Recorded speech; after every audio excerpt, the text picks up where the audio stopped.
Okay, so we're going to talk about the touch sensor and also this display text line command, which can give you a lot of insight into what your robot is sensing and seeing. So first of all, in the debugger windows, and by the way, you might not see this unless you've already downloaded a program. You can see that I have my my virtual world already up because I've already downloaded the program. Once I do that, you'll see debugger windows. This will be grayed out if you have not already downloaded your program. And notice down below, this is showing us all the values of our sensors. This is open because in the debugger windows I have selected sensors. We're also going to select the EV3 remote screen. And this remote screen represents the actual screen of the physical EV3. This is what would show up on the screen while programs are running if you had a physical EV3. And again, this can be very, very helpful in helping you understand maybe what's going wrong with your robot, because it sees inside the robot's brain. Okay, so let's talk about the program. Display text line makes things print up on your EV3 screen. And notice when this program ran, the first number, this first thing, number 1, just says what line. There are, I think, 8 lines you can put things on the screen.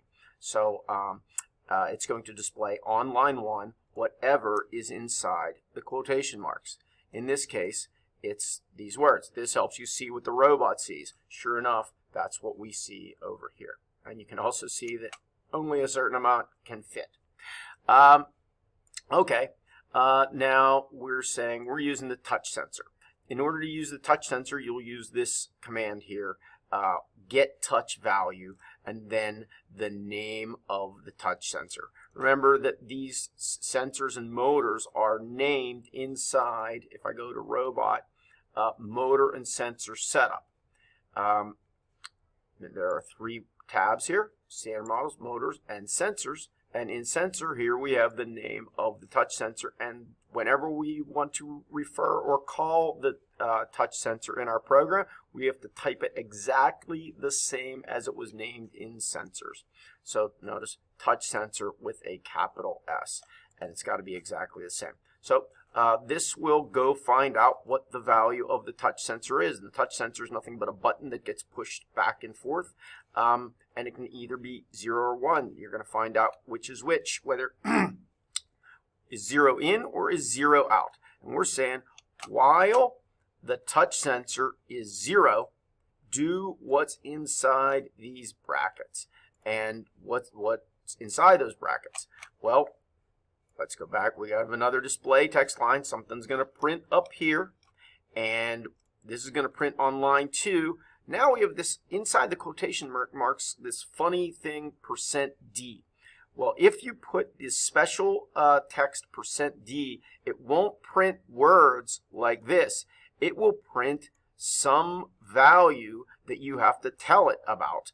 And where you tell it is after a comma. So you'll say %D, and then you'll say, tell me or print up here the value of something that follows the comma. In this case, get touch value. Go find the value of the touch sensor and the name of the touch sensor. So this is going to display up on the screen the value of the touch sensor. That's how it works. Display text line, the line you want it on, %D in the quotation marks, and then after the comma, whatever sensor you want to have displayed up here. And you can even display some other things we'll talk about later on in the class. Down below, we just have after it's not 0. This was the while condition. So as long as the touch sensor is 0, do this. Go forward, display the value of the touch sensor, and then wait a little bit of time. And that's this little wait here is to keep the display from getting glitchy. And after the touch sensor is no longer 0, go past this this bracket and see what's next. In this case, well, print again. Let's see what the touch sensor value is now, and then let's go backwards. And then wait a little bit of time, go backwards a ways, get this, go back up and check our big while. This is do the whole thing forever, and go through this again and again and again. So this is what the program does. Let's check it out.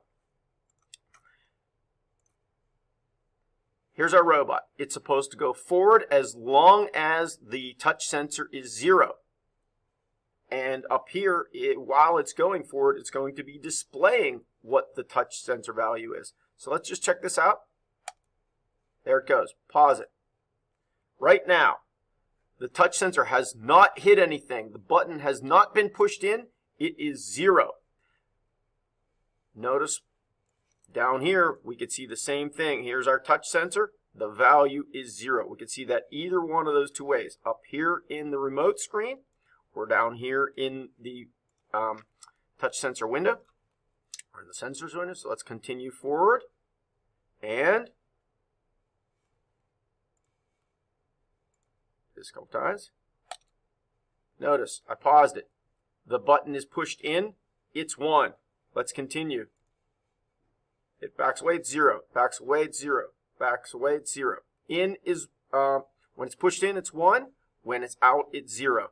That is how the touch sensor works. So these are some important commands. Using the touch sensor to change a behavior, and then displaying the touch sensor with the display text line command and %D and get touch value, so that you can see what the sensor and what the robot is actually seeing.